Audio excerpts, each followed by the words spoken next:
They say working with animals is a privilege. But some creatures are not trained. They're only contained. In the wild, they roam hundreds of miles, hunt with surgical precision, and rule the seas without mercy. Inside a tank, their world shrinks to a few dozen feet, but their instincts remain. On a cold February afternoon in 1991, in a small marine park off the coast of British Columbia, a promising 20-year-old trainer slipped into the water. Families in the stands thought they were about to witness a playful accident. But what happened next silenced the crowd and scarred the industry forever. 3 orcas closed in. Every path to safety was cut off. Every chance to breathe was stolen. And before the sun set that day, the water would hold a secret no one wanted to believe. Captivity had turned deadly. This wasn't just the story of one trainer's final moments. It was the beginning of a chain of tragedies that would ripple across decades. Because the largest orca in that tank wasn't done. Welcome back, everyone. If you're new here, hit subscribe and join us as we explore stories the world tried to bury. And for returning viewers, you know the drill. Like, share, and keep these stories alive. This is the story of Kara Bennett and the day a tank turned into a coffin. Kara Bennett wasn't just another college student chasing a degree. She was a force of nature. Born and raised in coastal Canada, the ocean was in her blood. She grew up swimming in the icy waters of British Columbia, competing as an athlete, cutting through waves with a confidence most people only dream of.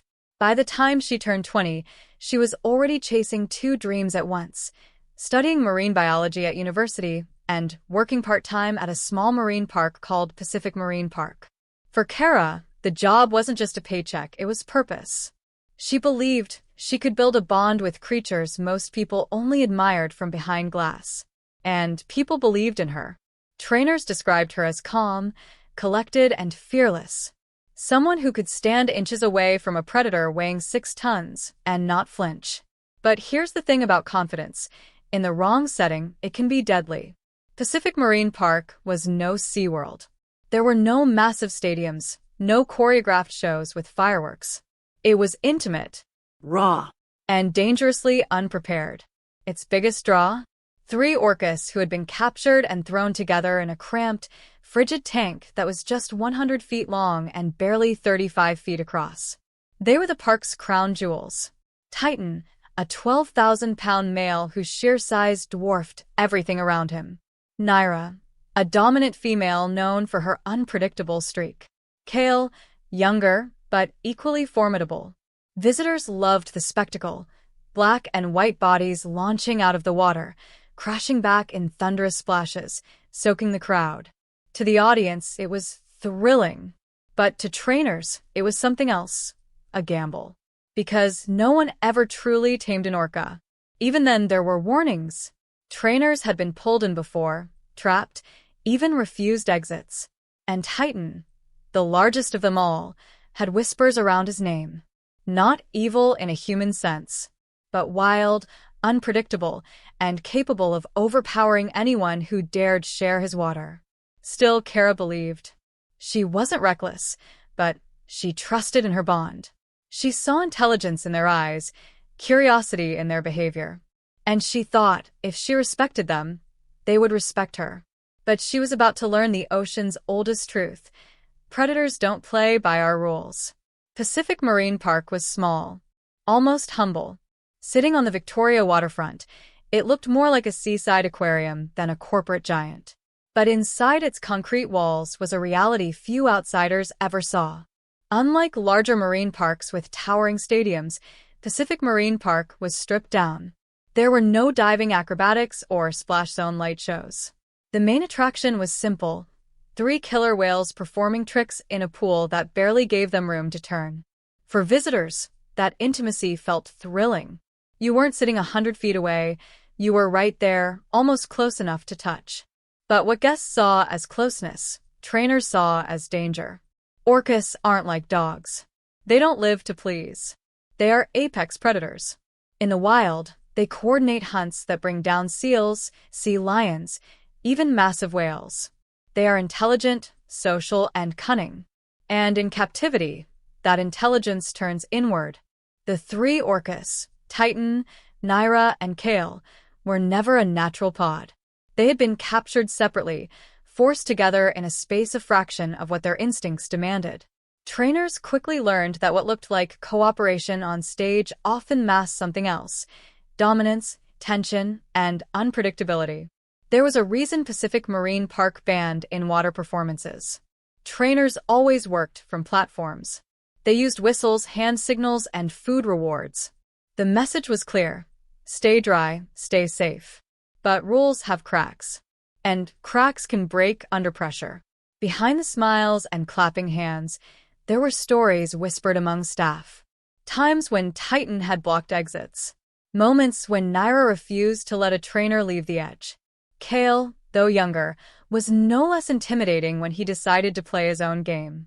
For Kara, those warnings were part of the risk. She wasn't reckless, but she wasn't afraid either.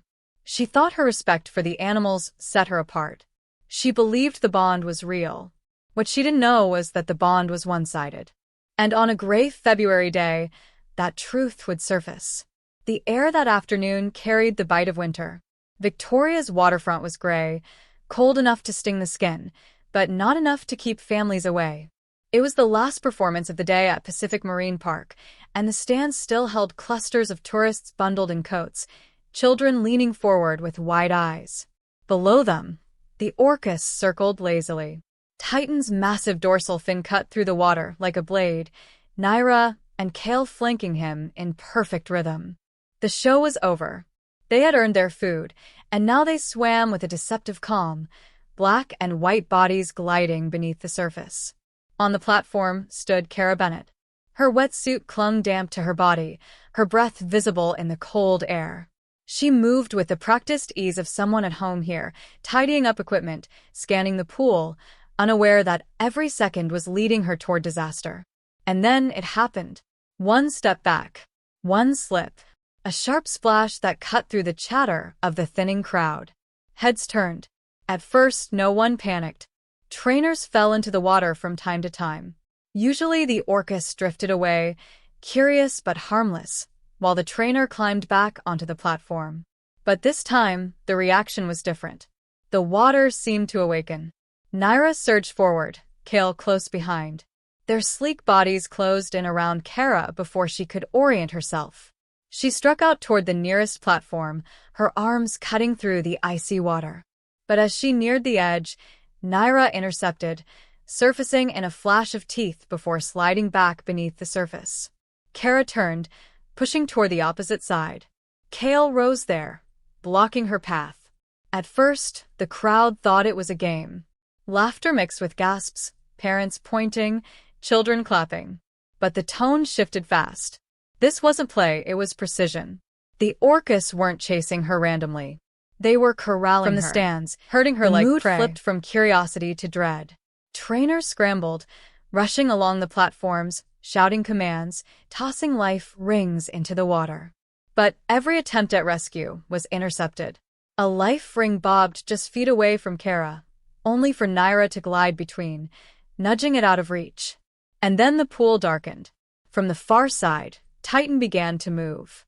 Until now, he had been still watching. But the moment his 6-ton body surged forward, everything changed. His dorsal fin towered above the surface, cutting straight toward Kara. Families screamed, parents pulled children closer. Kara's strokes grew frantic, her face pale from the cold. She reached again for the platform, fingertips brushing the edge, when the water beneath her erupted. A massive body surged from below, knocking her back into open water. Another brushed past her legs, spinning her sideways. Every escape was blocked, every breath stolen. And then Titan closed the distance. The crowd erupted into chaos, shouts, screams, the frantic slap of water against concrete. Kara surfaced once more, gasping, her eyes wide with terror. Her voice cut through the noise, raw and desperate. "I don't want to die." Those words would haunt everyone who heard them, because by the time Titan's jaws closed around her foot and dragged her under, there was nothing anyone could do. The accident wasn't an accident at all. It was the beginning of something far darker. The stands shook with chaos. Voices rose from nervous chatter to full-blown panic. Some parents shielded their children's eyes. Others screamed for anyone to act. On the platforms, trainers scrambled, poles and fish buckets in hand, shouting commands that were swallowed by the roar of the water. But the Orcas weren't listening. Beneath the surface, dark shapes moved like shadows in unison. Naira and Kale circled Kara with surgical precision, each movement cutting off her escape, forcing her back into open water. And then there was Titan. At more than 20 feet long and weighing nearly 12,000 pounds, Titan was unlike anything else in captivity. His bulk turned the small pool into a trap. And the terrifying truth? He wasn't playing. Witnesses later described the moment as slow-motion horror. Kara's head broke the surface, her arms flailing, every ounce of strength straining toward the edge. But the water exploded beside her, Titan's massive head rising like a wall. The dorsal fin towered, the sheer size of him blotting out the light. And then it happened. Titan lunged. In one chilling motion, his jaws closed around Kara's leg. The sound, a sharp, echoing splash, drew gasps that ripped through the stands. He dragged her under with a force that no human could resist. Seconds ticked by. 1, 2, 3. The surface remained still. And then, in a burst of bubbles, Kara reappeared, her face pale, eyes wide with terror. She coughed, choked, tried to scream. Her voice cracked as she broke through the chaos. "I don't want to die." The words cut deeper than any headline. They were raw, human, unforgettable. But Titan wasn't done. Each time Kara surfaced, desperate for breath, the Orcas drove her back. Naira blocked her path. Kel surged beneath her, the swell knocking her away from safety. Trainers extended poles, shouting her name, but the Orcas ignored them. Life rings floated just feet away, intercepted by massive bodies gliding effortlessly through the water. The crowd had turned silent now. The laughter was gone, replaced by a suffocating stillness broken only by screams and splashes. Parents clutched children. Some cried. Others stood frozen. Titan dove again, pulling Kara into the depths. When she surfaced this time, it was only for a moment, long enough for the audience to see her arms flail, long enough for her colleagues to shout her name, before she was dragged under once more. Minutes stretched into eternity. Trainers tossed fish into the water, desperate to distract the Orcas, their hands trembling as they leaned dangerously close to the pool's edge. But nothing broke Titan's grip. The three Orcas moved as one. Not out of malice, not even out of hunger, but out of something far older, instinct. What looked like entertainment to audiences had reverted to what it always was, the behavior of predators. And then, just as suddenly as it began, the water grew still. No splashes, no cries, just the glassy surface of the pool, hiding its terrible secret. By the time Kara resurfaced again, it was too late. The Pacific Marine Park had just witnessed its first fatal strike. And Titan, the largest captive orca in the world, was marked forever. When the water finally stilled, there was no applause. No smiles. Just silence. Trainers knelt on the platforms, arms outstretched, their faces ghostly pale as they scanned the water for any sign of Kara. Minutes earlier, this had been a show. Now it was a crime scene. Eventually, her body surfaced, lifeless, pulled gently by the current toward the tank's edge. Some in the audience screamed. Others turned away. A few simply stood frozen, unwilling to believe what they had just witnessed. Staff scrambled, pulling her out, pressing desperately against her chest, counting compressions. But it was useless. The Orcas had been merciless. Kara Bennett, 20 years old, bright, fearless, was gone. News spread like wildfire. By evening, local radio stations were already running the headline, "Trainer killed by killer whale." The next day, national outlets picked it up. Families who had been in the stands gave interviews, their voices shaking as they described the horrific scene. Children talked about the giant whale dragging the lady down. Parents admitted they thought it was part of the act until they realized no one was laughing. The park went on defense immediately. Press conferences framed it as a tragic accident, a rare and unforeseeable event. They leaned on the same word again and again: accident. But behind closed doors, whispers told a different story. Staff knew the risks. Titan had a history. Trainers had been pulled under before, trapped, blocked. Close calls that never made headlines. Kara's death wasn't an accident. It was an inevitability waiting to happen. And people wanted answers. Animal rights groups seized the moment. For years they had warned about the dangers of captivity, not just for the animals, but for the people working with them.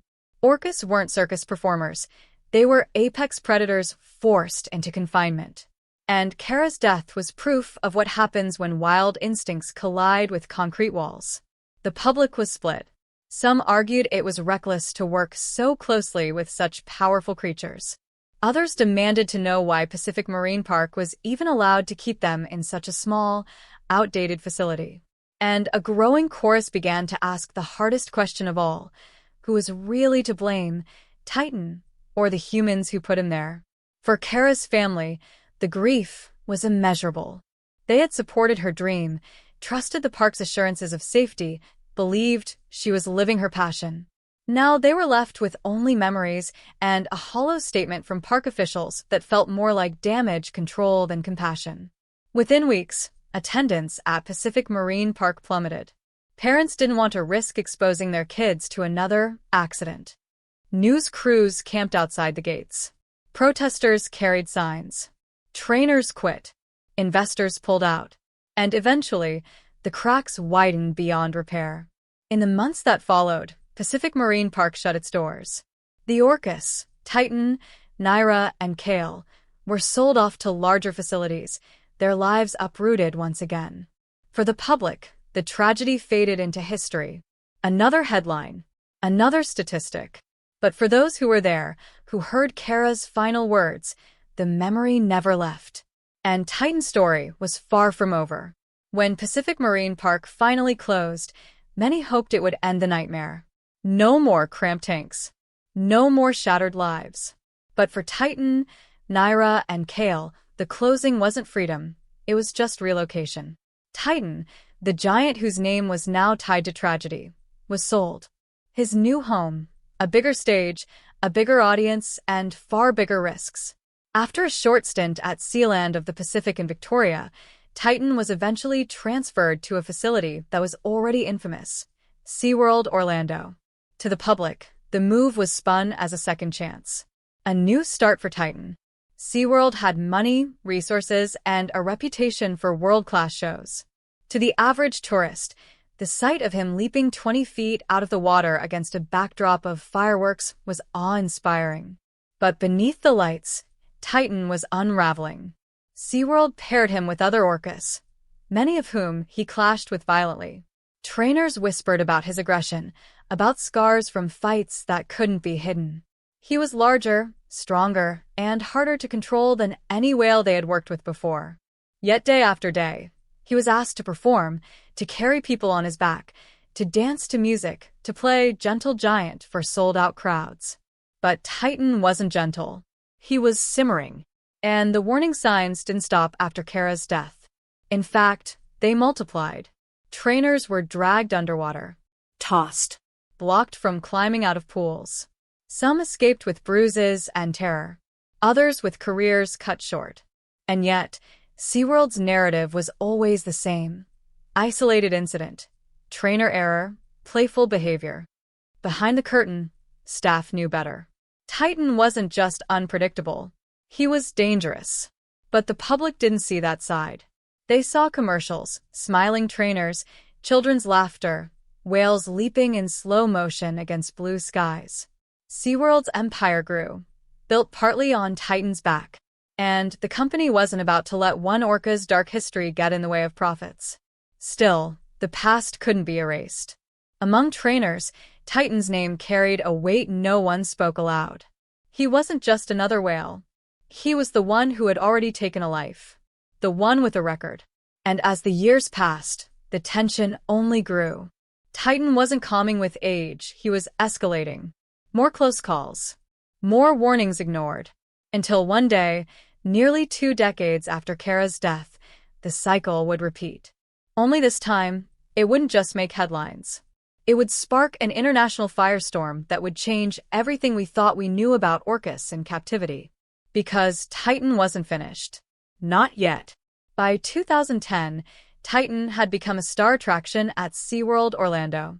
Tourists flew in from around the world to see him, the largest orca in captivity, the showstopper, the legend. To the public, he was majestic. To trainers, he was unpredictable. But to those who truly knew his past, he was something else entirely, a ticking time bomb. On February 24th, the bomb went off.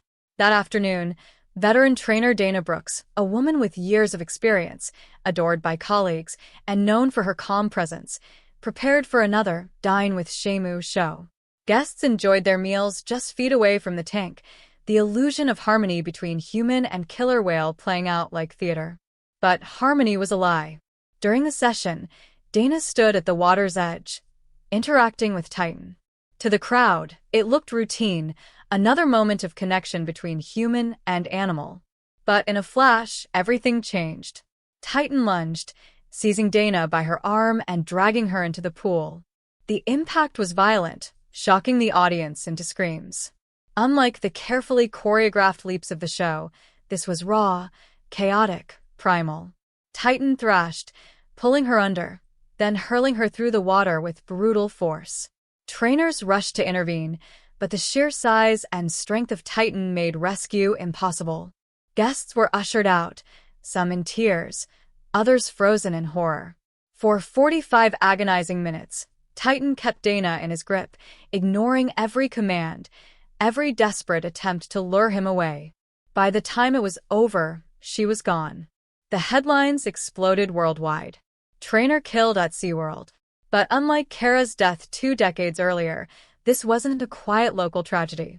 This was global. Videos spread online, news stations looped the footage, and the world suddenly asked, why are we still keeping orcas in captivity? The public outcry was immediate.